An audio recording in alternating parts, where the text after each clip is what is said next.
A tutti voi buonasera e bentrovati a questo nuovo appuntamento con Elettroshock. Buonasera Daniele. Buonasera Alessandra, buonasera ai telespettatori a casa.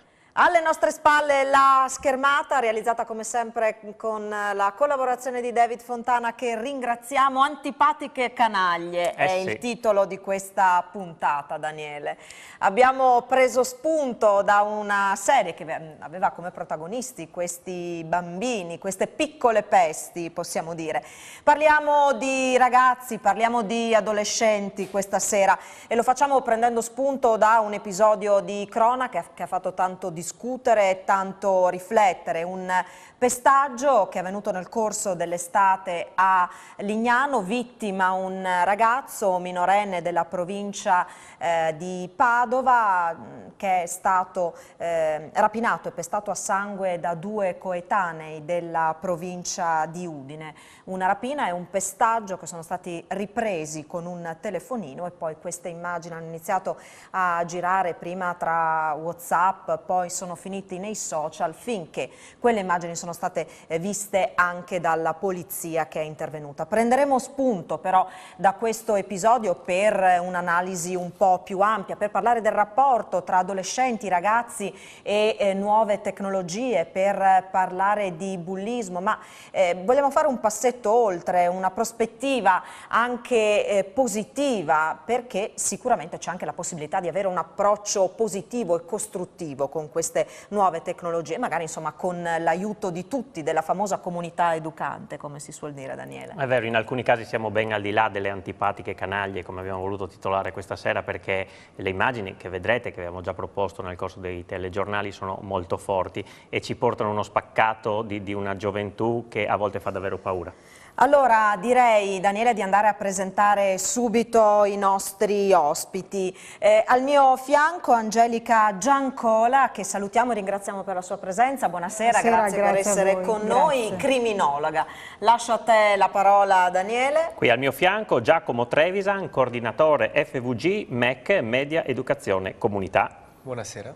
E poi Alessandro Varisco, regista. Buonasera. Buonasera, buonasera a voi. Ecco, doveva essere qui con noi anche il vicequestore aggiunto Massimiliano Ortolan, che è dirigente della squadra mobile della Questura di Udine. Ci raggiungerà a breve perché peraltro proprio questa sera c'è stato un altro fatto di cronaca che ha avuto purtroppo come protagonista un altro minorenne, una ragazzina di appena 16 anni che è stata trovata morta alla stazione dei treni a Udine. Sul posto il personale medico, sul posto anche gli agenti appunto della questura. Secondo le prime informazioni potrebbe trattarsi di overdose. Appena arriverà qui con noi in studio Ortolan, insomma ci faremo raccontare qualcosa in più di quanto accaduto. Daniele, abbiamo parlato di questo video, io direi di partire da qui. Allora, il video che vedrete è stato chiaramente oscurato, si sentono in sottofondo le voci, abbiamo modificato anche quelle perché insomma nessuno dei protagonisti sia riconoscibile. Sono immagini un po' forti, vi avvertiamo che quelle che state per vedere possono essere immagini che possono in qualche maniera dar fastidio a chi è particolarmente sensibile, ma partiamo da questo filmato. Il tuo telefono e i tuoi soldi. Ti uccido, il tuo telefono e i tuoi soldi. Muovi. Massacrato di botte da due coetanei, picchiato a sangue tanto da dover essere operato alla mandibola. È la storia agghiacciante di un ragazzo veneto preso di mira il 15 luglio scorso sulla spiaggia del lungomare di Lignano da due giovani che risiedono in... Ecco, queste erano le immagini, era il servizio realizzato dalla nostra Paola Treppo. Sono pochi secondi, una ventina di secondi di immagini che sono finite sulla rete, sono davvero tremende. Io parto subito da Angelica Giancola, a caldo subito una prima domanda: questo è un episodio di bullismo o è qualcos'altro? Come lo inquadriamo? Allora, se devo parlare di bullismo in termini tecnici, il bullismo ha delle caratteristiche specifiche. In questo caso non c'è una conoscenza tra i ragazzi, non c'è il perdurare di questi maltrattamenti, di queste aggressioni nel tempo, sicuramente però c'è un livello di aggressività molto alto c'è il far del male col gusto di far del male, perché secondo me non è una violenza fine a se stessa o una rapina fine a se stessa, perché altrimenti gli davano un colpo, gli prendevano il portafoglio e portavano via i soldi. L'hanno massacrato di botte e quindi c'è comunque la volontà di farti tanto male, perché basta guardare le immagini per rendersi conto. E quindi sicuramente questo, vorrei poi conoscere la storia dei due aggressori e capire se c'è un passato da bulli. C'è poi la ripresa coi telefonini, che è quello a cui noi assistiamo nella quotidianità, cioè la violenza, riprendo col telefonino e vado a divulgare questo nel web. Quindi sicuramente potrebbero esserci tutti i presupposti per quello che noi chiamiamo bullismo, cyberbullismo. Assolutamente. Allora vado da Giacomo Trevisan, poi naturalmente anche quando arriverà il dirigente della squadra mobile Ortolan magari cercheremo di ricostruire un po' meglio questo scenario, però come dicevamo questo è uno spunto per fare una riflessione. C'è anche chi si adopera quotidianamente sul territorio perché quello con le nuove tecnologie sia appunto un rapporto positivo, e quello, anche di questo si occupa MEC, Media, Educazione e Comunità, che è un'associazione di promozione sociale, di fatto un gruppo di educatori e anche di esperti di comunicazione, ma insomma ci racconti un po' meglio qual è il vostro obiettivo, come operate sul territorio, e poi commentiamo però anche queste immagini. Allora, buonasera a tutti, io sono referente dell'associazione MEC nella regione Friuli Venezia Giulia. L'associazione si occupa di educazione all'uso critico e consapevole dei media digitali principalmente, quindi vuol dire cercare di capire innanzitutto come i ragazzi e le ragazze stanno usando questi strumenti, cosa avviene in famiglia, come vengono educati all'uso degli strumenti e come la scuola può supportare questa educazione. E partendo da lì, da capire cosa sta succedendo in rete tra i ragazzi, cerchiamo di capire come aiutarli, dargli gli strumenti per evitare quelli che sono gli abusi di questi strumenti, sia in termini di tempo che invece atti molto gravi che possono essere messi in atto attraverso questi social media. Come sappiamo, anche in un caso, ne approfitto subito per commentare, in questo caso non si tratta di un atto che nasce dai social media, apparentemente per le informazioni che ci sono non possiamo dare la colpa alle tecnologie. Le tecnologie sono state un aggravante in questo caso. Quello che emerge di sicuro è una completa inconsapevolezza del significato dell'uso delle tecnologie, perché per assurdo questi ragazzi hanno fornito loro stessi le prove che hanno permesso poi agli inquirenti di rintracciarli. Quindi al di là di tutto le analisi, se ci fermiamo sui social media, emerge una grandissima mancanza di consapevolezza, di educazione e di conoscenza delle conseguenze di quello che si fa. Sembra anche che ci sia però un elevato grado di sfrontatezza proprio per quello che diceva lei, cioè sono loro stessi che poi vanno a pubblicare una cosa che li renderà identificabili. Perché avviene questo? Perché non c'è la paura di dire dovrebbe essere il contrario, no? Lo faccio e me lo tengo per me, invece no, qui lo faccio e lo faccio vedere al mondo. Esatto. Ecco, qui per quanto riguarda la nostra competenza osserviamo una dinamica che è una rincorsa alla visibilità che viene offerta dai media, dai social media in particolare, e che spinge un po' tutti quelli che vengono a contatto con la rete anche molto presto a sentire questa pressione nel dover dimostrare quello che fanno, quello che si è attraverso i media, fino alla quasi alla contraddizione di rischiare di non sentirsi vivi parte della comunità se non si è visibili. Però questa è una parte, perché quando c'è questa sfrontatezza, questa esagerazione, c'è un disagio a priori, quindi il social media si aggiunge, ma sotto c'è un disagio molto profondo che nasce molto prima e al di là di quello che è la tecnologia. Ecco, torno da Giancola un attimo, perché molto spesso, questo insomma ci racconta la cronaca, ci sono gruppi di ragazzi e ci sono gruppi su WhatsApp. Molto spesso proprio questi gruppi di WhatsApp diventano luoghi in cui accadono cose strane, in cui si chiedono di fatto agli appartenenti al gruppo di dare prova di un qualcosa che li renda meritevoli di far parte di quel gruppo. Ecco, raramente si tratta di azioni positive, troppo spesso, sicuramente troppo spesso, queste prove hanno a che fare con azioni violente, quindi con la violenza contro gli altri o con il mettere a rischio addirittura la propria vita. Ma allora sicuramente l'avvento di questo tipo di messaggistica istantanea, WhatsApp, è ovviamente quello che viene utilizzato di più dai ragazzi. L'uso distorto è terreno fertile per cyberbullismo, nel senso che quello che stiamo vedendo noi in questo momento è creare dei gruppi WhatsApp dove si isolano dei componenti della classe, si parla di 3 su 10, o ti isolo e quindi viene proprio creato il gruppo col nome della vittima o delle vittime che andiamo ad isolare e da lì poi partono tutta una serie di messaggi contro questa persona, ma non solo, e questo voglio dire è un caso che ho avuto anch'io, è stato creato un gruppo isolando una ragazza nella fattispecie e tutte le mattine prima di arrivare a scuola si messaggiavano sull'atteggiamento da tenere nei confronti di quella ragazza.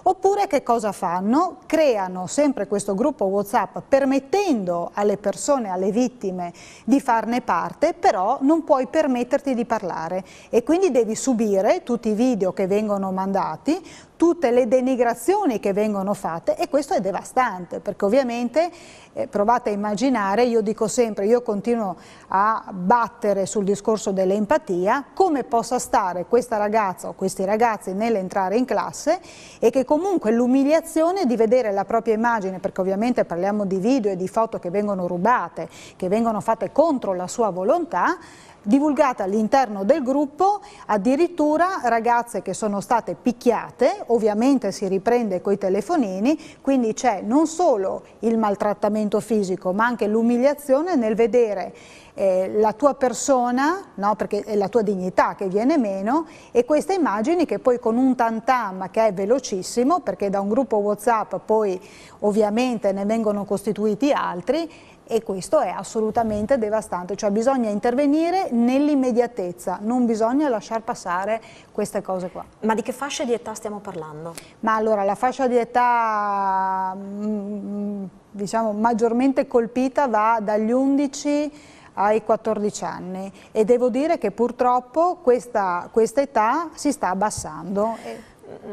Su questo faremo sicuramente una riflessione, lo facciamo dopo la pubblicità. Stiamo parlando di ragazzini dagli 11 ai 14 anni, la prima cosa che mi viene in mente è il controllo da parte dei genitori, ma insomma vediamo se poi questa è un'osservazione che ha senso. Ci fermiamo, una pausa per la pubblicità, tra poco.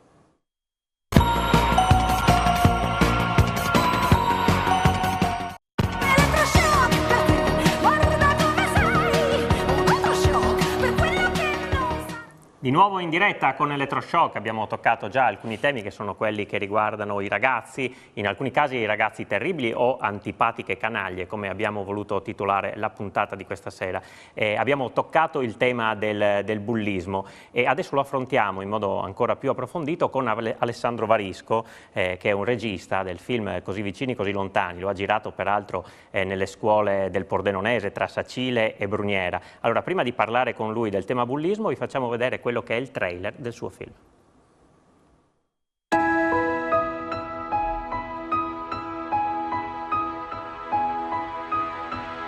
Ehi Ricchione, ti preoccupi per gli altri? Mi aspetto una scuola con milioni di ragazzi che fanno a gara per prendere per il culo me e le mie amiche. Io non ce la faccio più, giuro. Scherzi, battutine, non riesco a capire.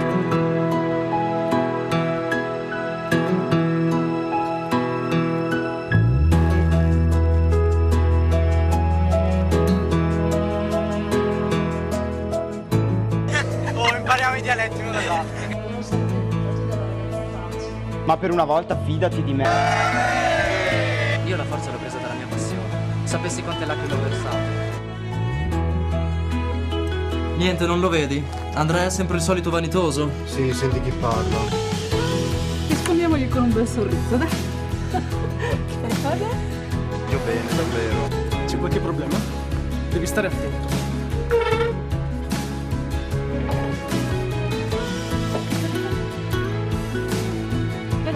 Consegnatemeli, consegnatemeli! Devo andare dal preside a fare un'altra segnalazione?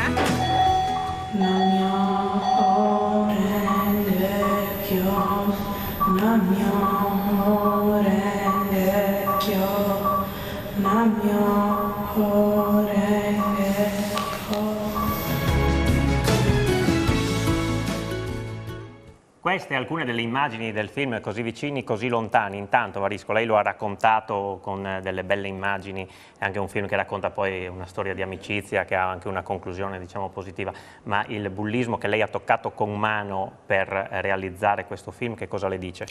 È assolutamente un bullismo pesante. Io ho voluto andare, mi sono un po' ispirato a due storie realmente accadute, che erano la storia di Andrea, denominato Andrea dai jeans rosa, il ragazzo dai jeans rosa, e di Carolina di Novara, Carolina Picchio, che hanno deciso di abbandonarci. Mentre poi ho raccontato invece la storia di Aurora, che è una ragazzina che si è rivolta ai suoi genitori ed è riuscita a vincere sul bullismo proprio perché è riuscita a parlare, a confidarsi con la mamma, ha fatto 16 ricoveri al CTO di Torino e i professori, gli insegnanti, la scuola dicevano: ma no signora, guardi che è caduta, guardi che... Quindi c'era anche da parte della scuola un po' di omertà, e invece lei ha voluto andare avanti, e hanno smascherato tutti questi atti e io l'ho voluto raccontare. Anche l'epilogo, diciamo, nel film non andiamo a toccare l'epilogo finale, quello che hanno avuto gli altri due ragazzi, ma diamo anche un messaggio di speranza, che insomma, affidandosi agli adulti si riesce a trovare anche la forza magari a volte di parlarne, di aprirsi e di superare questi momenti. Ecco, quindi... come dicevo prima, lei ha girato con degli studenti delle nostre scuole, confrontandosi con loro su questo tema, che feedback ha ricevuto? Il feedback che ho ricevuto è che spesso e volentieri sono spettatori anche loro, e quindi mi hanno raccontato di alcuni episodi avvenuti nelle loro scuole dove loro non hanno trovato il coraggio di parlarne, ma hanno fatto gli spettatori. Quindi a maggior ragione li ho voluti coinvolgere in questo progetto, anche per fargli capire l'importanza e vivere delle situazioni anche a livello cinematografico, per tirarli fuori magari da altre situazioni. Per esempio ho lavorato con un ragazzo che aveva la paura di alcuni suoi compagni, e grazie a questo film invece si è risolto il problema, quindi diciamo che è stato anche a livello così emotivo per me e anche per tutti gli altri vivere un'esperienza che potesse aiutare i ragazzi, che non fosse solo un'esperienza cinematografica. A volte si pensa a un film commerciale, incassi, soldi, tutta un'attività, diciamo, di lucro. L'abbiamo fatto proprio con lo spirito di dare una mano, di aiutare, che non fosse un prodotto commerciale. Allora io tornerei alla questione che abbiamo aperto prima. Stavamo parlando di questi gruppi WhatsApp. Angelica Giancola appunto ci raccontava alcune delle cose che purtroppo succedono proprio su WhatsApp. In fasce di età, cioè sono protagonisti di questi episodi ragazzini tra gli 11 e i 14 anni. Ci chiedevamo: ma dove sta il controllo dei genitori? Allora da questo punto torno da Trevisan per capire se questa è una domanda lecita. Ecco, questo è un tema su cui noi lavoriamo molto. Ogni anno incontriamo centinaia di genitori e notiamo che nella fascia 11-14 manca in maniera molto forte il controllo dei genitori. I dati più recenti che abbiamo ci dicono che, raccolti qui in Regione l'anno scorso, proprio su questa fascia da 5.000 studenti, che circa la metà degli studenti non riceve nessun controllo sui gruppi WhatsApp, e che un terzo degli studenti non lascia nemmeno l'accesso al proprio cellulare ai genitori. Vuol dire che un genitore, anche in un caso di necessità, in un caso su un ragazzo su 3 non ha neanche la password o la possibilità di accedere al cellulare.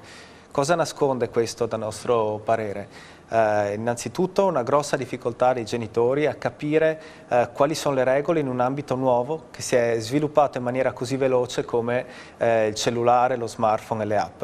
4 anni fa noi non parlavamo di questi temi, non si parlava di WhatsApp. In 3 anni siamo passati al 90% di studenti che in terza media, 95% di studenti che hanno il cellulare in terza media.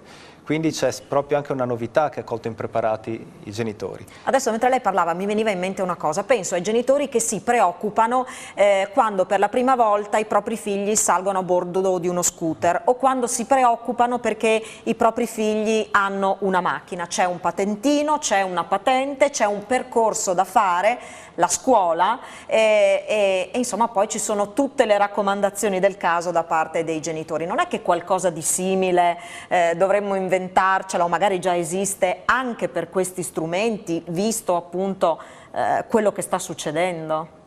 Ecco, questo dal nostro punto di vista sarebbe una necessità. Non può esserci un patentino, nel senso una serie di regole codificate come la strada, perché semplicemente ogni anno cambia la rete. Sarebbe come dire noi ogni anno dobbiamo rifare un esame sulla rete. Quello che si può fare è un'educazione il più possibile capillare. Noi stiamo cominciando, nell'ultimo anno è stato proprio evidente, a lavorare già dall'infanzia, perché ormai già dall'infanzia i bimbi cominciano a prendere le prime abitudini osservando i genitori e cominciando nei casi più delicati anche a passare ore sui cellulari, davanti allo schermo, anche dei videogame dei genitori. Quindi noi adesso vediamo un'emergenza attuale nella mancanza di controllo, ma noi che ci occupiamo della parte educativa stiamo immaginando cosa sarà tra 5, tra 8 anni, quando i bambini che già adesso passano mezz'ora, un'ora al giorno a 4 anni davanti a un cellulare o un tablet, come sarà possibile controllarli o frenarli tra 5-8 anni? Però mi scusi, lì se parliamo di bambini di 4 anni la colpa è totalmente dei genitori, perché se parliamo di ragazzi adolescenti ci può essere anche, diciamo così, un confine tra la mia libertà e il tuo dovere di genitore, ma un bambino di 3-4 anni che viene piazzato davanti a un tablet o a un cellulare, direi che il 100% di responsabilità è del genitore. Ecco, questo sì, io non magari, giusto per usare la parola responsabilità, non colpa, perché è un disagio che riguarda un po' tutti. Il discorso io l'ho fatto perché quando arrivano a 12-13 anni ormai le abitudini genitoriali si sono già radicate molto spesso, quindi se non si parte prima, adesso alle primarie e già prima all'infanzia, quando arrivano a 11-12 anni diventa una guerra per molti genitori. La contraddizione incredibile è che attualmente da pochi mesi con il regolamento della privacy non potrebbero usare WhatsApp, Instagram, i social prima dei 16 anni in autonomia. Ci troviamo invece con ragazzini in quarta e quinta elementare che usano normalmente WhatsApp. Ecco, quando arrivano alle quinta medie... elementare, stiamo parlando di bambini di 9-10 anni, ma per quello che è il polso della situazione che avete, a quanti anni i bambini hanno insomma, mediamente insomma, un telefono cellulare? Allora, attualmente cominciano ad avere il cellulare intorno ai 9-10 anni, la comunione è diventata un rito comune in cui dare il cellulare, quando il passaggio tra quinta elementare e prima media si arriva alla maggioranza. In quinta elementare attualmente il 50%, in prima media il 70%, per capire. Quindi... Ma succede perché se no il bambino dice no, ma tutti gli altri ce l'hanno, io no, allora magari è anche una forma per non escluderlo in un certo senso, perché poi diventa anche una forma di socialità anche per loro, sebbene piccolissimi. I motivi sono tanti, uno è questo. I genitori si danno spesso degli alibi però su questa cosa, no? Io lavoro, voglio sapere dov'è, poi magari lui ha bisogno, È vera esatto. Questa cosa?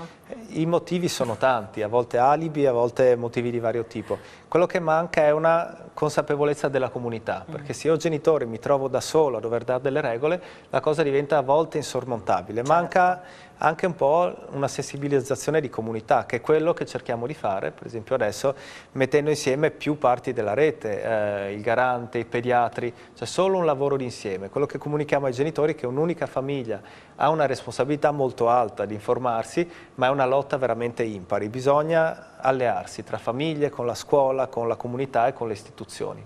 Su questo volevo sentire anche Giancola per insomma, capire, a me fa abbastanza impressione pensare che bambini già alle primarie abbiano in mano uno strumento del genere. Ma alle primarie il tablet diventa il babysitter dei figli, no? Quindi ti metto là, si parlava prima nella pausa pubblicitaria, ci ha fatto sorridere ma c'è da piangere, dove a tutti noi è capitato di essere in un albergo e a colazione di avere quello accanto che ha il piccoletto col tablet acceso, il telefonino col giochino e lo imboccona con questo tablet. Ecco, trovo che sia allucinante. Perché succedeva però anche ai nostri tempi, dico i nostri, miei di Alessandra, quando eravamo piccoli, ma quando che ci mettevano davanti alla televisione magari. No, no, la televisione ma questi livelli svolgeva... no, questi livelli qua no. Stiamo arrivando, succede al ristorante, ecco, stiamo arrivando a un punto dove i bambini diventano, e non lo dico io, dipendenti poi da queste realtà, e non va bene. Allora che cosa ci troviamo? Ci troviamo con dei ragazzi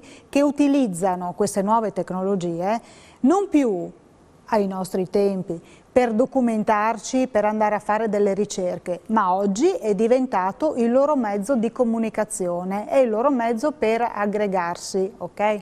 E questo è devastante. Anche il loro perché mondo, poi alle volte. è il loro mondo, sì, però poi che cosa succede? Si verificano quei fenomeni che fanno tanta paura e che quando poi vengono portati qua, oh mamma mia, chissà, mio figlio ha i hikikomori, poi c'è stato Blue Whale e via dicendo, no? Allora, Ricordiamo un attimo che fenomeni sono, perché magari sono noi parole adesso che non ci a stiamo tutti. occupando, su Blue Whale ancora non, diciamo, di scientifico non c'è niente, ma sugli hikikomori è una realtà che purtroppo si sta verificando anche in Italia. Cioè che cosa succede?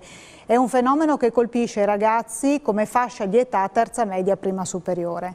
È un fenomeno che colpisce di più i maschi perché il rapporto è 1 a 5 e c'è questa grandissima difficoltà a comunicare con gli altri, a relazionarsi di persona, quindi ad andare a scuola e avere un rapporto con i compagni di classe e docenti.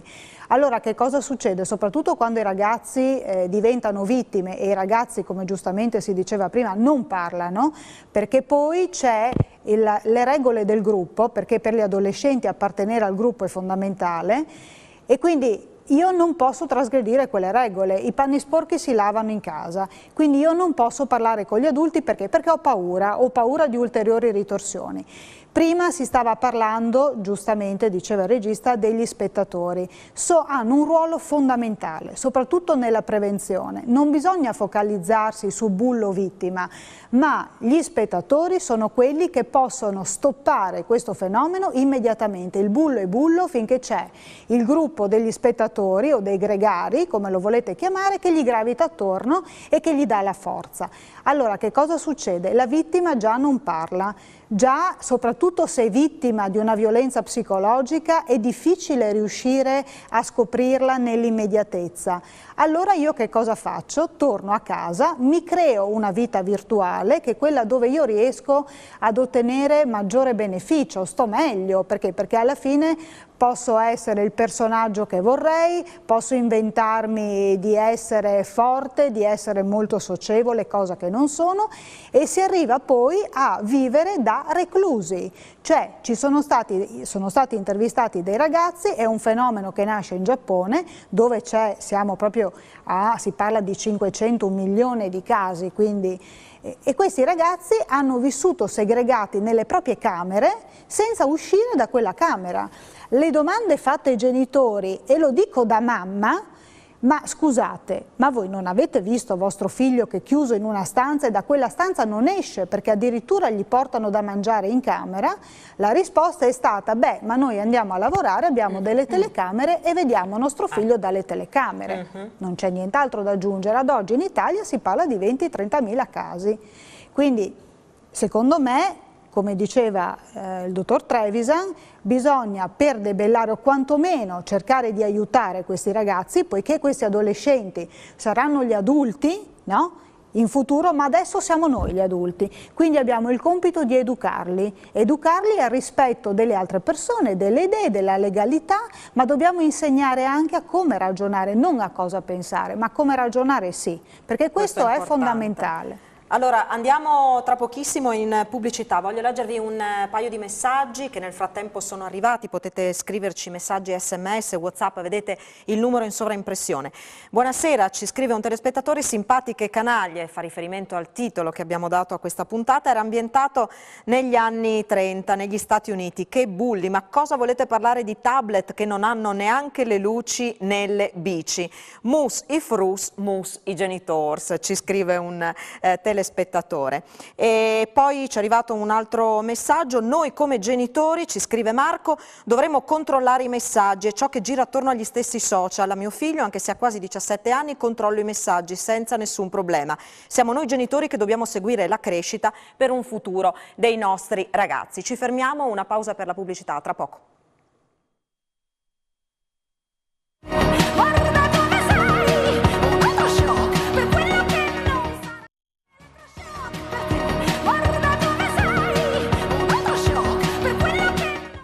Di nuovo insieme, di nuovo in diretta per parlare di antipatiche canaglie. Allora, subito prima della pubblicità facevamo una riflessione sul ruolo dei genitori. I genitori devono controllare quanto fanno i propri figli sui social, comunque attraverso i nuovi strumenti della comunicazione. Giancola.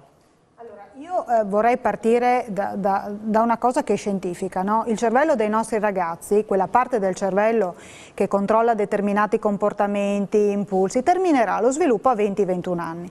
Quindi sicuramente nel comportarsi in un certo modo, forse non si rendono neanche conto, quindi mi va bene il controllo, però io vorrei evitare di parlare controllo di nascosto il cellulare di mio figlio, perché io parto dal presupposto che di mio figlio mi devo fidare e devo cercare di instaurare un rapporto con mio figlio di fiducia, fare in modo che lui mi parli, perché io devo essere il suo punto di riferimento. Smettiamola di fare i genitori amici, ma noi dobbiamo essere autorevoli con i nostri figli. Poi gli amici se li scelgono fuori, se li sceglieranno in classe, durante le attività sportive. Poi devo innanzitutto, io vorrei poi spezzare una lancia, perché molto spesso il genitore viene chiamato per delle problematiche che si verificano a scuola, perché dove i ragazzi passano la maggior parte del tempo, e il genitore si sente messo sotto accusa. Allora smettiamola. Io posso essere la mamma migliore della terra, poi però mia figlia in un contesto classe, nel gruppo, l'atteggiamento che ha con me a casa ovviamente in classe cambia, no? Può cambiare. Allora, se un insegnante mi chiama, io ringrazio e assieme a lei cerco di risolvere il problema. Allora, io vorrei evitare di essere l'amica che ti fa fare tutto, che ti dà il cellulare, che non ti dà le regole, fai quello che vuoi, perché a far fare quello che vuoi si fa meno fatica che a dire dei no, però a dire dei no ti pongo dei limiti e quindi permetto a te di autodeterminarti, piuttosto che andare di notte a controllare il cellulare quando poi magari mi viene anche a beccare e giustamente perde la fiducia in me. Allora noi dobbiamo essere di buon esempio, così come giustamente si diceva prima, se io genitore passo tutta la mia cena a guardare un cellulare e a rispondere ai messaggi, non posso assolutamente rimproverare mio figlio se fa la stessa cosa, perché noi siamo il loro punto di riferimento e siamo i primi educatori.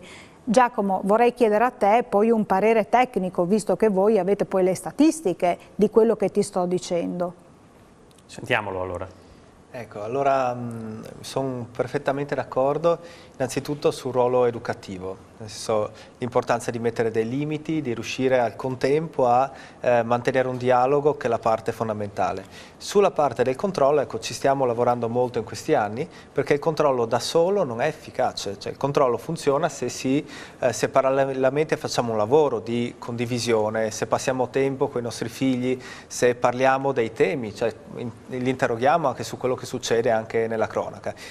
Noi però, visto dall'esperienza di questi ultimi anni in particolare, diamo due consigli molto di base. Li cito velocemente. Il primo, stiamo parlando della fascia 11-14, per semplicità ci concentriamo. Il primo, non lasciare i cellulari nella camera dei propri figli. E magari come esempio non tenerli neanche noi in camera, quindi togliamo i cellulari dalle camere dei figli. Questo è un fattore di protezione e di tutela che per noi è il primo paletto fondamentale.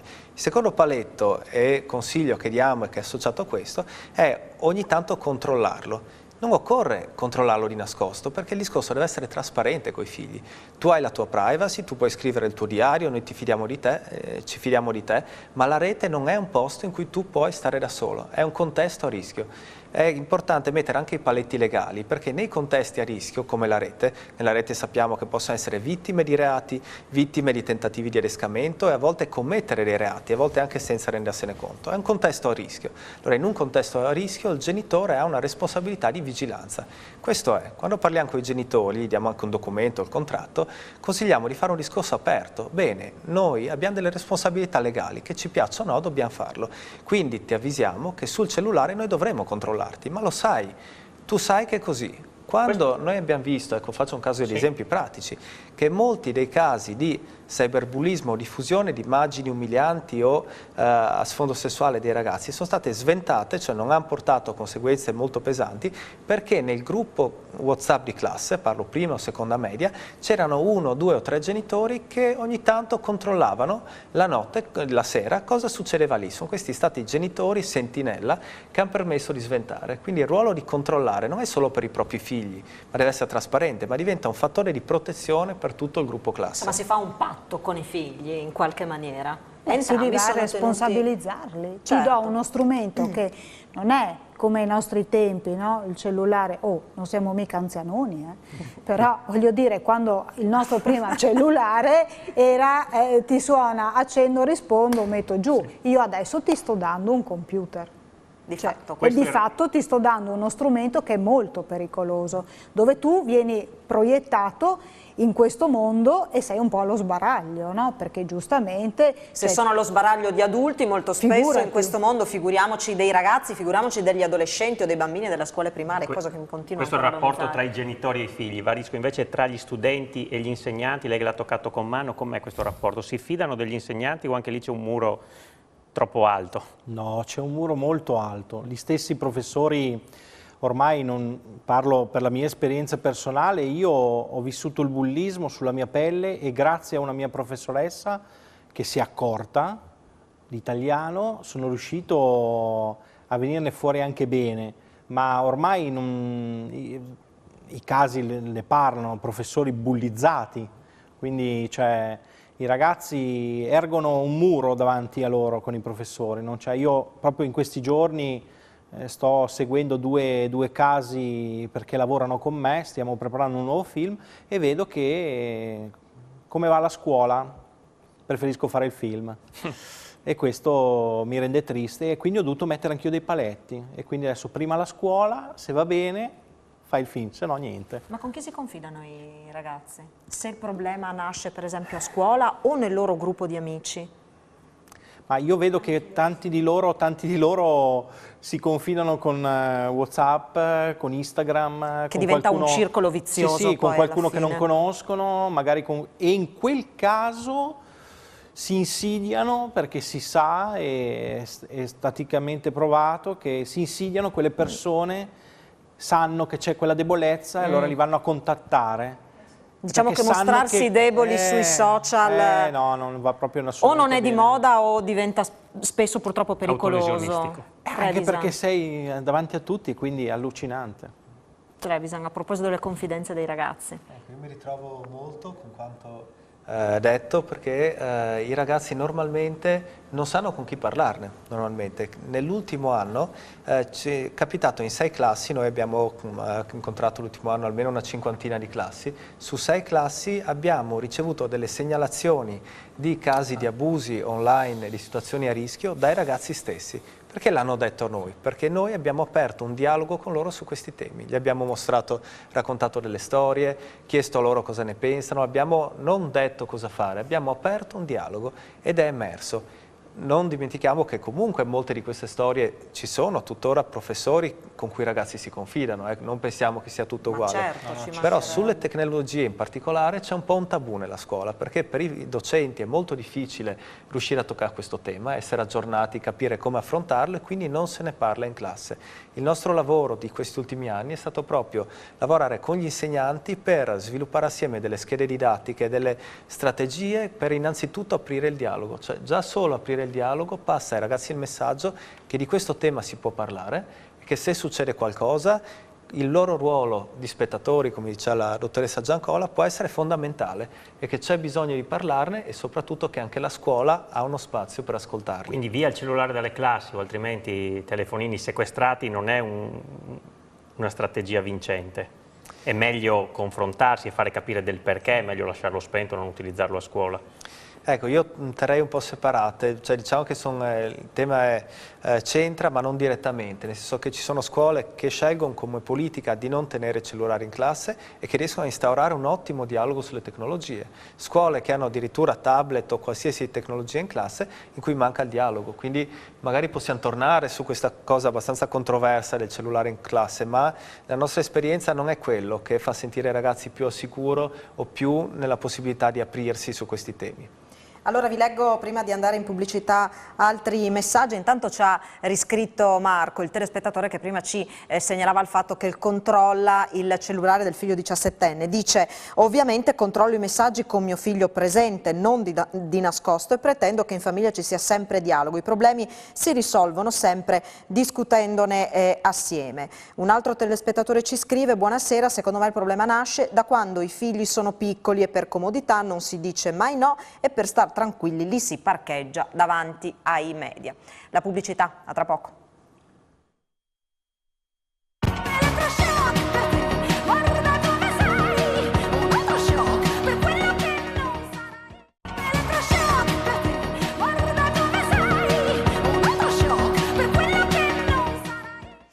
Eccoci tornati in studio, abbiamo aperto la puntata questa sera parlando del pestaggio di Lignano, un brutto, terribile episodio che ha avuto per protagonisti 3 minorenni, e abbiamo detto che questo rappresentava un po' uno spunto per una riflessione più ampia, perché quella di Lignano è una vicenda che sicuramente apre molti interrogativi, molte questioni, prima tra tutte appunto quella del rapporto tra adolescenti e tecnologie digitali. Abbiamo detto che molto spesso gli adolescenti, ma non solo gli adolescenti, già i bambini più piccoli tendono ad isolarsi di fronte a un tablet, con in mano uno smartphone. Abbiamo parlato di bambini che a volte sembrano veramente alienati, sembrano su un altro pianeta. E allora perché si arriva a questo punto e quando è che avviene il primo contatto, ad esempio con un telefono cellulare? Molte risposte interessanti ci arrivano da Trieste, da una ricerca particolare, ce l'ha raccontata Alfonso Di Leva. Allora andiamo a vedere questo contributo. In Italia un bambino su 5 prende contatto con il cellulare nel primo anno di vita. L'80% dei bambini fra i 3 e i 5 anni è in grado di usare il telefonino dei genitori. Sono alcuni dei dati che emergono da una ricerca del Centro per la Salute del Bambino di Trieste, che ha condotto la prima ricerca sulla diffusione delle tecnologie digitali fra i bambini al di sotto dei 5 anni. Dalle domande poste a circa 1500 famiglie italiane emerge che l'uso dei cellulari avviene in età molto precoce, in percentuali che fino a qualche anno fa erano di bambini molto più grandi. Per esempio, il 6% dei bambini da 0 a 12 mesi passa più di un'ora al giorno davanti ad uno schermo, sia esso smartphone, tablet o TV.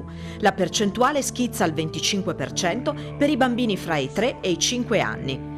È anche così che si creano le basi di quella dipendenza digitale che invade e pervade la vita degli adolescenti. Anche qui alcuni dati aiutano a capire. Il 50% degli adolescenti tiene il cellulare acceso 24 ore su 24. Fra i 9 e i 16 anni, ben oltre il 60% dei ragazzi ha un profilo social e nel 32% dei casi questo profilo è completamente pubblico. Sono numeri che dimostrano come progressivamente dall'infanzia all'adolescenza le tecnologie digitali non sono più percepite come strumento estraneo, potente e prezioso, ma anche devastante nelle sue conseguenze. Sono semplicemente una parte integrante fondamentale della propria vita quotidiana, con un'ulteriore conseguenza che diventa sempre meno percepibile il confine fra il mondo reale e quello virtuale. Se esiste ancora questa differenza, visto che in tanti pensano che il reale esiste solo quando viene rappresentato nel digitale e che il virtuale diventa ogni giorno sempre più reale, almeno nelle sue conseguenze, proprio come dimostra la vicenda di Lignano. Eccoci, insomma, in questo servizio sono raccolti alcuni dati sui quali penso valga la pena spendere qualche parola. Uno in particolare, no, l'avete visto, non era un errore, da 0 a 12 mesi il 6% dei bambini da 0 a 12 mesi passa un'ora al giorno su uno strumento tecnologico. Trevisan, è possibile? È possibile, è quello che risulta dai dati, ci siamo anche confrontati con chi ha fatto questa ricerca. Il problema è che questi cellulari sono lì, questo è cambiato. Fino a 4-5 anni fa non c'erano smartphone nelle case come ci sono adesso, c'erano pochi tablet, adesso ci sono in ogni casa. Quindi il genitore si trova, oltre le varie sfide, le difficoltà che affronta nella vita contemporanea, a dover gestire uno strumento. Come faccio? Sono strumenti che evidentemente attirano i bambini, sono luminosi, sono interattivi, sono un'attrazione innata, sono automatica. Ma creano una dipendenza, e questa è la differenza con un gioco normale, insomma, no? Non solo creano dipendenza, ma ci sono dei dati che in quell'età così precoce porta a dei ritardi cognitivi, danneggiano in maniera evidente i bambini, poi e naturalmente diventano delle condizioni che possono favorire l'insorgere di dipendenza evidentemente, perché il bambino, esattamente come nei primi mesi di vita, quello che è attorno a lui diventa una presenza familiare che lo seguirà come le cose più importanti della sua vita, i primi cibi che assaggia, le prime persone che vede, un tablet sempre presente diventa per lui una parte normale della sua vita, in cui diventa sempre più difficile staccarsi se è usato in maniera costante. I risultati ancora non lo sappiamo quali saranno. Questo è il grossissimo rischio che c'è, quindi questa un po' tendenza che si subisce spesso di anticipare sempre di più dovrebbe un attimo essere fermarci tutti un attimo a riflettere e dire: ma perché stiamo anticipando così? Teniamo i bambini liberi da questi strumenti almeno per i primi 2 anni almeno, questa è la base, se possibile anche 3. Lasciamo che siano bambini un po' di più, perché tra pochi anni arriveranno i dati delle conseguenze e purtroppo, da quello che dicono gli studi, soprattutto all'estero, dove hanno cominciato un po' prima, sono dati allarmanti. Giancola, su questo? Ecco, su questo ti posso dire che qui abbiamo fatto una ricerca e quello che abbiamo visto sono 2 fenomeni legati a questo, quindi negli adolescenti, che è la paura di andare in zone, la nomofobia, quindi la paura di andare in zone dove non c'è la copertura e quindi chiedono ai genitori: vengo in vacanza ma siamo sicuri che il telefono prende, primo. Secondo, quello che poi si è verificato casi di cronaca, che è proprio lo smartphone zombie, cioè ci sono queste persone che sono, a parte che questi ragazzi passano più ore connessi, dimostrato, che non le ore in cui dormono, e sono talmente concentrati, no, in questo mondo virtuale, quindi selfie, postare i selfie, che non hanno la percezione di quella che è poi la realtà che li circonda. Il caso di Milano, della ragazza arrivata a Milano, fra l'altro una promessa ballerina, non ha sentito la metropolitana che arrivava, l'ha investita e le hanno amputato un arto, no? Quindi questa è la conseguenza, quindi c'è questo mondo virtuale, peccato che però le conseguenze sono assolutamente poi reali. Allora, ci ha raggiunto, l'avevamo annunciato all'inizio della trasmissione, il vicequestore aggiunto Massimiliano Ortolan, dirigente della squadra mobile della Questura di Udine. Grazie per essere con noi, insomma sappiamo, l'abbiamo detto in apertura di serata, che è stata una serata davvero molto difficile, un'altra brutta notizia sulla quale magari se possibile torneremo dopo. Abbiamo aperto questa puntata parlando di questo video, di questo pestaggio avvenuto a Lignano, protagonisti 3 minorenni, un video e una vicenda che ha fatto davvero molto discutere, che ha molto impressionato per la violenza naturalmente, ma anche per il fatto che tutto quello che è accaduto è stato appositamente ripreso e poi appositamente messo in circolazione. Intanto può darci un aggiornamento rispetto a questa vicenda, quali sono stati gli sviluppi anche investigativi? Beh, intanto buonasera.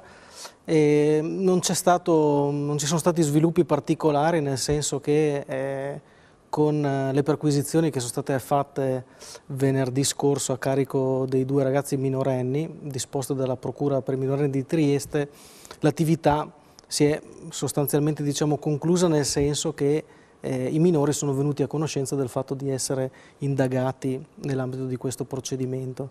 Quindi dovremmo insomma terminare sicuramente degli approfondimenti, quindi dovremmo probabilmente risentire dei soggetti che sono emersi successivamente per chiarire le esatte responsabilità di ciascuno dei due ragazzi, ma sostanzialmente insomma, il grosso del lavoro è stato fatto nel periodo in cui ci è arrivato il filmato e si è cercato appunto di ricostruire il fatto. Ricordo infatti che il fatto succede tra il 14 e il 15 luglio, ma noi riceviamo e conosciamo il filmato solamente una decina di giorni dopo, e da lì dobbiamo ricostruire e capire chi era il ragazzo riprodotto in queste immagini, e quindi facciamo una ricerca presso il posto ospedaliero di Lignano e da lì capiamo che probabilmente il giorno giusto è proprio quello, in quanto viene soccorso un ragazzo che aveva dei grossi problemi, delle grosse ferite al volto,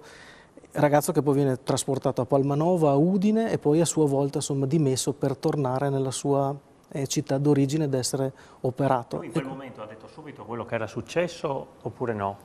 Sì, in quel momento lui dice di essere stato picchiato, però naturalmente lui non conosceva le persone, come effettivamente poi si è appurato, e quindi non ha potuto dare delle indicazioni se non il fatto che li aveva incontrati poco prima. Naturalmente del filmato non si sapeva niente, perché lui non si è accorto assolutamente di essere firmato. In quelle condizioni è facilmente immaginabile che non... Sì, lui racconta appunto di essere stato colpito da una bottigliata sulla nuca, e da lì racconta qualcosa che non è quello che noi poi vediamo nel video, perché il video purtroppo è la verità. Quindi lui si accorge di essere picchiato, ma non si rende conto poi chi esattamente lo faccia. Voi per lavoro venite a contatto naturalmente con tantissime situazioni, ma questi possono essere definiti dei criminali? Questi secondo me sono dei criminali, perché indipendentemente dall'età hanno commesso qualcosa di molto grave, quindi non si possono giustificare per il fatto dell'età, perché sapevano benissimo cosa stavano facendo in quel momento.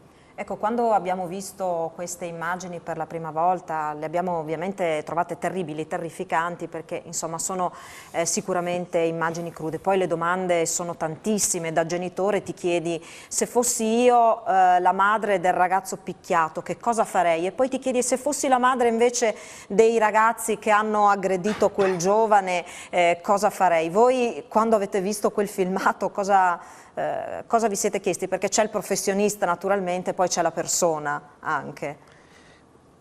È vero, anche se noi dobbiamo per forza tendere a fare i professionisti, quindi è giusto che non parliamo anche delle nostre reazioni, anche perché se facciamo questo mestiere è perché siamo preparati ad affrontare anche queste situazioni, che non sono le peggiori, perché il fatto di questa sera, per esempio, è una cosa che tocca molto di più. Certo. Perché... Ecco, cosa possiamo raccontare di quanto accaduto? Abbiamo detto insomma in apertura del fatto che è stata trovata una ragazzina, 16 anni, ci conferma? Sì, una ragazzina di 16 anni che ha assunto sicuramente dello stupefacente, dell'eroina in vena ed è morta sostanzialmente. È stata trovata alla stazione ferroviaria di Udine? È stata trovata nei bagni della stazione, era assieme ad un amico che ha cercato di rianimarla, perché a sua volta anche questo ragazzo aveva assunto lo stupefacente, però si è accorto che la sua attività è stata vana, perché la ragazza ormai era morta.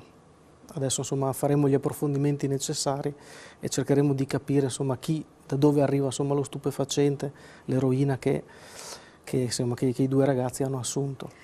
Ecco, questo è un altro tema davvero molto molto doloroso, perché abbiamo sentito per esempio anche nella zona di Tolmezzo diverse operazioni contro lo spaccio anche nelle scuole. Ecco, sentire e doversi trovare a raccontare che una ragazzina di 16 anni muore per un'overdose da eroina è veramente qualcosa di terribile. Ci fermiamo, una pausa per la pubblicità, rimanete con noi.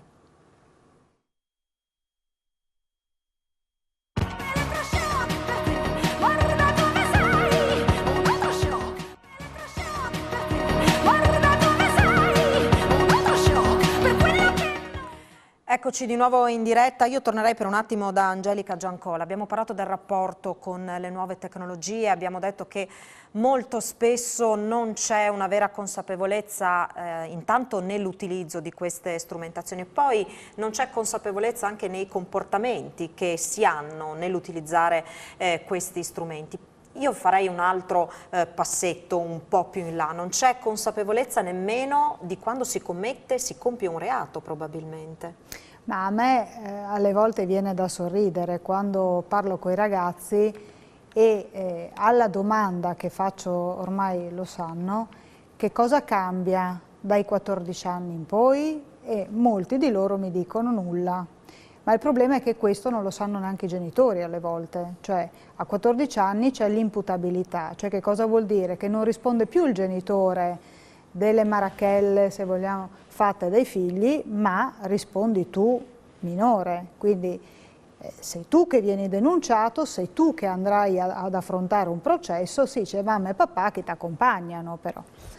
Allora, il codice parla chiaro, no? Lo scopo della pena è rieducare e soprattutto per i minori non c'è un carcere in prima battuta, ma c'è la messa alla prova. Ora però io ritengo che bisogna valutare caso a caso, perché il caso di Lignano stiamo parlando di ragazzi con un livello di aggressività e di violenza molto alto, quindi questi ragazzi sono dell'idea che debbano essere aiutati. Sono anche dell'idea che il bullo non deve essere isolato perché è quello che ha più problemi, perché una persona che arriva a far del male e c'è il piacere di far del male vuol dire che qualche problemino con se stesso ce l'ha, quindi deve essere aiutato dalle persone che fanno questo mestiere. Io sono per il lavoro in team perché altrimenti il bullismo, il cyberbullismo non si risolverà mai. Ma devono essere rieducati con delle misure coercitive, con delle punizioni reali. Non si torna a casa, ovviamente non per questi casi gravi, ma anche in quelli che possono essere degli atteggiamenti prodromi poi di un reato. Se non vanno, se il genitore dice sì vabbè ma poverino, vabbè ma se l'hai fatto è perché sei stato provocato, noi è stato ampiamente dimostrato che questi ragazzi, se non recuperati in un range che va dai 12 al massimo 16 anni volendo essere buona, ti commetteranno un reato da 1 a 4 condanne penali entro i 23 anni, ok? Quindi bisogna assolutamente non essere indifferenti, bisogna punirli perché l'indifferenza è quello che i nostri ragazzi non vogliono. Per cui non far finta di niente, ma punire seriamente.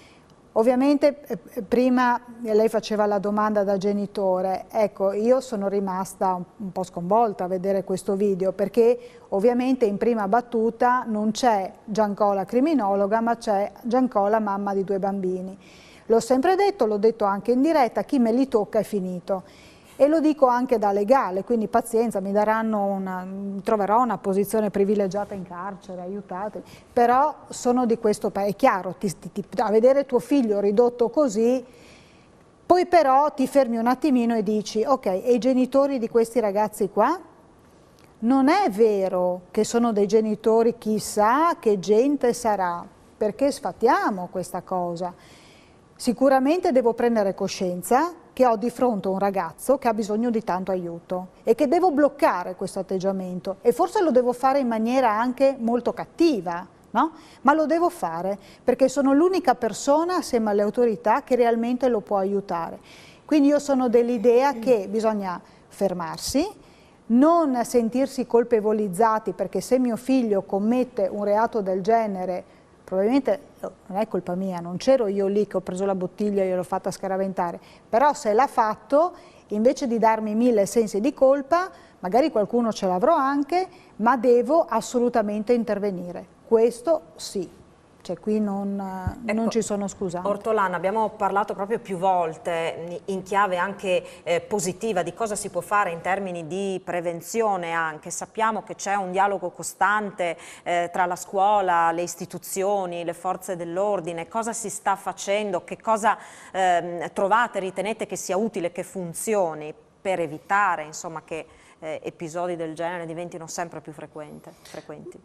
Allora, è necessaria, questo insomma, lo vediamo sicuramente, la prevenzione. Quindi prevenzione vuol dire, per quanto riguarda diciamo, la nostra attività, essere presenti dove ci sono i giovani e dove insomma, si possono spiegare tante cose. Non vorrei insomma, cadere in luoghi comuni, ma è vero che in questo periodo, questo ce ne accorgiamo, mancano tanto le famiglie. Quindi ci accorgiamo che c'è sicuramente una disattenzione perché magari il genitore non è presente e magari lascia l'educazione ad altri, una disattenzione perché il genitore tende sempre, quasi sempre a giustificare. Succede diverse volte, per esempio su un altro tema, gli stupefacenti, che insomma, qualche ragazzo insomma, minore venga trovato in possesso insomma, di piccole quantità di stupefacenti. Ed è difficile trovare quello che avrei trovato 20 anni fa, quindi il genitore che arriva in ufficio e che insomma, si rivolge al figlio in un certo modo. Troviamo o il genitore dimesso che non ha reazioni di fronte a questo. Che probabilmente ha già alzato bandiera bianca. Che probabilmente ha già alzato bandiera bianca, oppure addirittura il genitore che giustifica oppure che si scaglia contro la forza di polizia che ha operato dicendo ma pensate agli spacciatori e non tanto insomma a mio figlio che ha lo stupefacente. Allora che cosa si fa? Noi per esempio nella scuola cerchiamo di essere presenti come Polizia di Stato, per esempio nel tema del cyberbullismo c'è la Polizia Postale che fa la da regina, nel senso cercando di essere presente in tutte le regioni e nelle realtà anche più grandi per cercare di spiegare. Si cerca di fare insomma, prevenzione anche tra virgolette per strada, quindi insomma, si adottano varie iniziative per spiegare ai più giovani. Per quanto poi riguarda la repressione, è vero insomma, che è necessaria una punizione, perché altrimenti è difficile che un ragazzo riesca a intendere quello che ha commesso. Tornando al caso specifico di Lignano, qual è la vita che stanno conducendo gli aggressori e che cosa rischiano nell'immediato? C'è tutta una serie di misure cautelari a cui potrebbero essere sottoposti. Ma al momento, attualmente, la loro vita è attualmente quella loro, di tutti i giorni? No, attualmente loro fanno quello che facevano insomma, fino a qualche giorno fa, quindi e questo frequentano... uno si chiede perché, com'è possibile? Perché naturalmente l'autorità giudiziaria adesso dovrà valutare un po' tutti gli elementi a carico insomma, di questi ragazzi. Gli elementi diciamo a loro sfavore, tra virgolette, quelli a loro favore, ma sicuramente verrà valutata la richiesta di una misura cautelare che poi il Tribunale per i minorenni valuterà se applicare o meno. In questo caso diciamo, le misure per i minori fino ad arrivare al carcere, che però è una cosa insomma, effettivamente rarissima insomma, affinché accada, c'è. Insomma, possono essere obbligati a permanere in casa, possono essere obbligati a seguire determinate prescrizioni, possono essere messi in prova, quindi collocati in comunità dove seguiranno un percorso che tendenzialmente insomma, è sempre un percorso positivo. Ricordo per esempio, non so se avete presente, se vi ricordate dell'omicidio Sacher insomma, di qualche anno fa, insomma, anche lì le ragazzine effettivamente subirono un collocamento in comunità e una messa alla prova che poi diciamo, le ha fatte rendere coscienti di quello che avevano fatto e da immature come erano state giudicate ora insomma, hanno un loro percorso di vita. Sbagliare è, come si suol dire, umano, quindi è giusto che ci sia anche un percorso, soprattutto vista la giovane età, però dall'altra parte c'è anche la voglia, magari da parte anche dei cittadini, del cittadino qualsiasi, di dire è possibile che non ci sia una punizione vera e propria per dei ragazzi che hanno compiuto un massacro del genere. Massacro, insomma, lei dice ho visto di peggio, però quello che è successo qui per la cattiveria che ci hanno messo è veramente forte. Beh, su questo comunque non escluderei che a breve insomma, ci siano delle, tra virgolette, sorprese in questo senso, comunque dei fatti nuovi. E tra l'altro si sa qualcosa delle condizioni attuali di questo ragazzo, perché si era parlato di possibili ripercussioni anche per l'udito, qualcosa del genere? Sì, questa è una cosa che ancora non si sa. Ha recuperato molto bene le lesioni che aveva alla mandibola, le fratture che aveva al naso. Effettivamente rimane questo problema che potrebbe essere permanente all'udito. Aveva una visita, ci dice l'avvocato della famiglia, a breve per valutare anche questo aspetto. Lo sentiremo fra qualche giorno. Ecco, questo può incidere, può in qualche maniera cambiare la posizione, il fatto che ci siano delle conseguenze permanenti? Sì, perché cambia, diciamo, la qualificazione del reato, insomma le lesioni che possono essere, insomma, di varia natura, in questo caso sarebbero gravissime, proprio perché, diciamo, la lesione è permanente. Le fratture psicologiche naturalmente quelle faranno molta fatica a essere ricomposte. Certo. Abbiamo la pubblicità, a tra poco.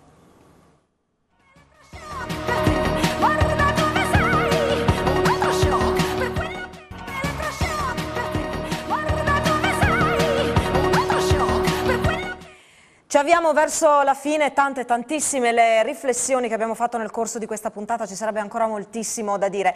Si parlava prima dell'importanza di segnalare quando insomma ci sono situazioni particolari. Allora magari pregherei la regia di mostrarci le immagini di YouPol. Ecco, chiedo a Ortolan di che cosa si tratta. Beh, si tratta di un'app che è stata creata dalla Polizia di Stato ed è un'app in cui, diciamo, prevalentemente i giovani si possono registrare e hanno la possibilità di segnalare episodi di bullismo o episodi di droga, anche in forma anonima. Il messaggio poi arriva direttamente alla sala operativa della Polizia di Stato che smisterà queste chiamate e valuterà un approfondimento immediato o meno, insomma, a seconda del tipo di segnalazione. Ne arrivano di segnalazioni? Purtroppo non ne arrivano molte, è stato diffuso quasi interamente sul territorio nazionale, ma poche effettivamente sono le segnalazioni che ci pervengono. E questo secondo lei perché c'è paura a farlo? Questo, cioè il fenomeno, ma non tanto della droga, quanto quello del bullismo, è uno dei fenomeni e dei poi reati, insomma dei fatti reato che sono sottostimati e sommersi, come il fatto, insomma, del maltrattamento in famiglia o altri reati, insomma, di questo tipo, che sono spesso circoscritti in una determinata realtà.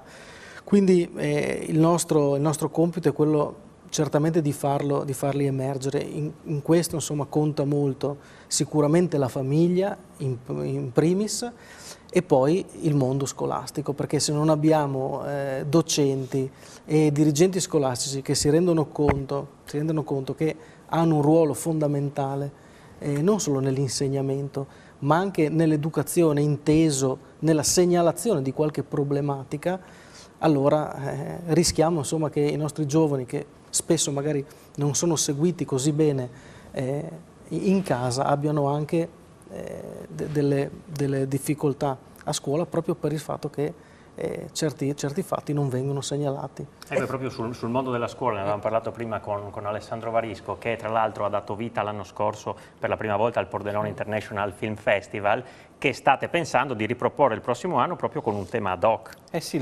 mentre la prima edizione è stata fatta sul tema del bullismo, l'immigrazione e la violenza sulle donne, la seconda edizione quest'anno sarà i giovani e le dipendenze. Il titolo sarà Non solo droga, quindi i giovani e le dipendenze, per stimolare i giovani a realizzare dei progetti cinematografici piccoli, cortometraggi, soprattutto prodotti dalle scuole, mandarli alla redazione del festival, e poi ci sarà questo festival l'anno prossimo, dal 27 al 30 marzo a Pordenone, con grandi ospiti proprio per i ragazzi, un festival, il loro festival.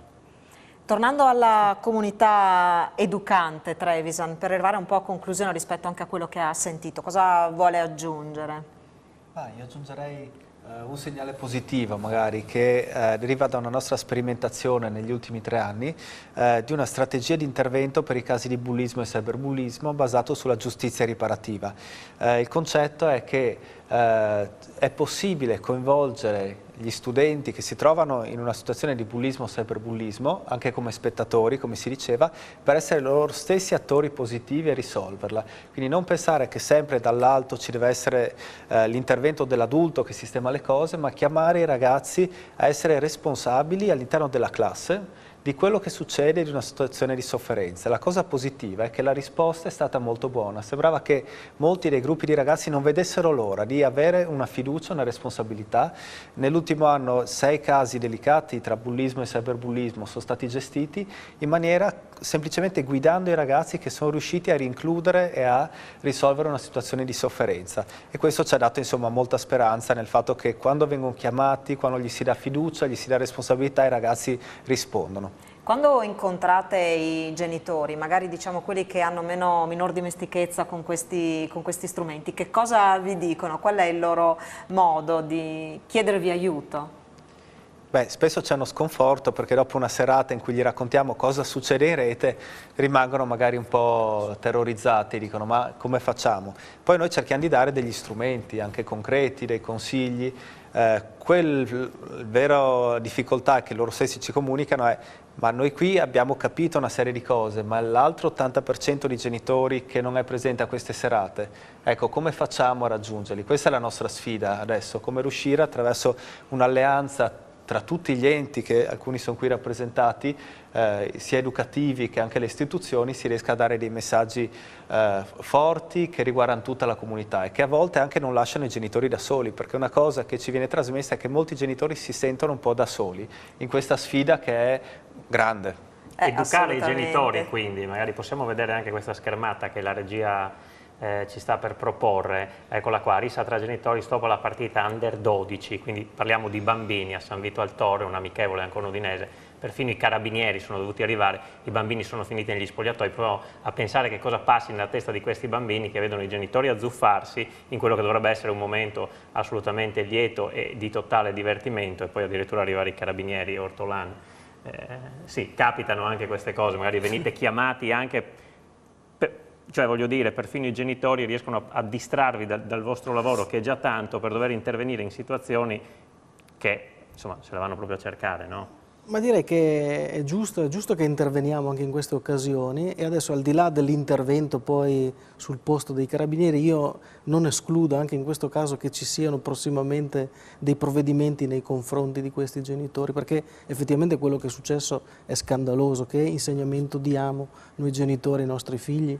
Ecco, questo staremo a vedere, interessante. Ha annunciato un paio di sviluppi davvero molto interessanti. No, anche perché è giusto che ha delle azioni, insomma, ci sono delle conseguenze, perché sennò altrimenti passa il messaggio che tutti possono fare tutto e non succede mai niente. No, posso dire una cosa, anche perché i bambini, soprattutto i bambini, parlo di bambini perché sono piccoli, perché ricordiamo che 12 anni si vogliono sentire grandi, 12, 14, 16 anni sono piccoli, ok? Apprendono molto di più dall'atteggiamento del genitore che non da quello che un genitore dice, perché è inutile che in macchina io gli dico mi raccomando comportati bene in campo, e poi però al bordo campo senti dei genitori falle lo sgambetto, ammazzalo, ecco. O un genitore che arriva a una rissa, poi mi dispiace dirlo perché è uno sport, ma l'ambiente del calcio è un ambiente dove secondo me dovrebbero prima essere educati i genitori che portano i figli a far calcio e dopo far calcio ai propri figli, perché ovviamente anche questi mister e le squadre non è che possono star dietro anche all'educazione dei genitori, no? E che è devastante, cioè che insegnamento dai?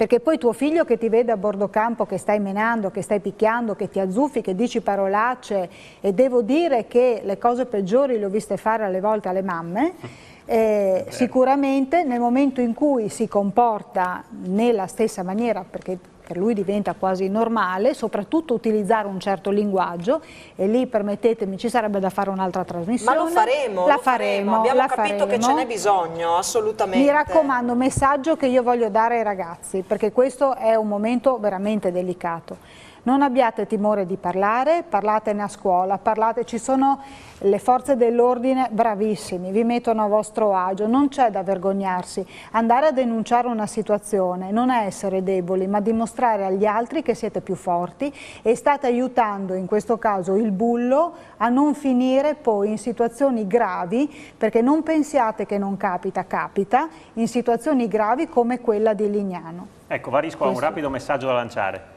Invece di regalare i cellulari ai ragazzi alla comunione, regalateli alla cresima. Nel frattempo alla comunione regalati un bel abbonamento, un bel abbonamento a teatro, alla stagione teatrale o al cinema, che secondo me serve. Assolutamente sì, per tornare al tema. Bisogna vedere come la prende poi il ragazzo, no? Che si vede che magari tutti gli altri hanno avuto il cellulare. Magari all'inizio storce il naso. E poi scopre che può diventare un grande regista. Bravo. E ruba il lavoro a Varisco dopo. A parte questo, a parte gli scherzi, abbiamo parlato anche tanto di WhatsApp.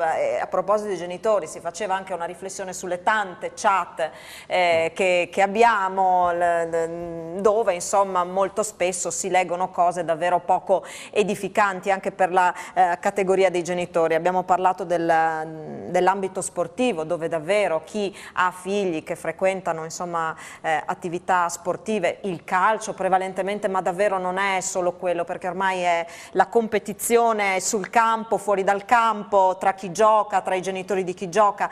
Rendiamoci conto effettivamente che l'esempio che diamo è fondamentale. Pensiamo in primis ai nostri figli, ma insomma a tutti i ragazzi che poi ci vedono. Spendiamo un'ultimissima parola, prendendo spunto da un video che ci sta facendo vedere in questo momento la regia, anche agli insegnanti che a loro volta diventano vittime di episodi davvero spiacevoli. Queste immagini si riferiscono ad un episodio che era accaduto in un'aula del Malignani, dove appunto si vede un alunno che si toglie una scarpa e la lancia contro il professore. Anche in questo caso scena ripresa con un telefonino, a proposito della presenza anche dei telefonini nelle classi, e poi insomma finita in rete. Se non ci fosse stato il telefonino magari non l'avrebbe neanche fatto, no? Lo fa perché lo sa che qualcuno lo riprende, qualcuno poi lo metterà in rete per far vedere che lui è il migliore, invece è semplicemente un imbecille.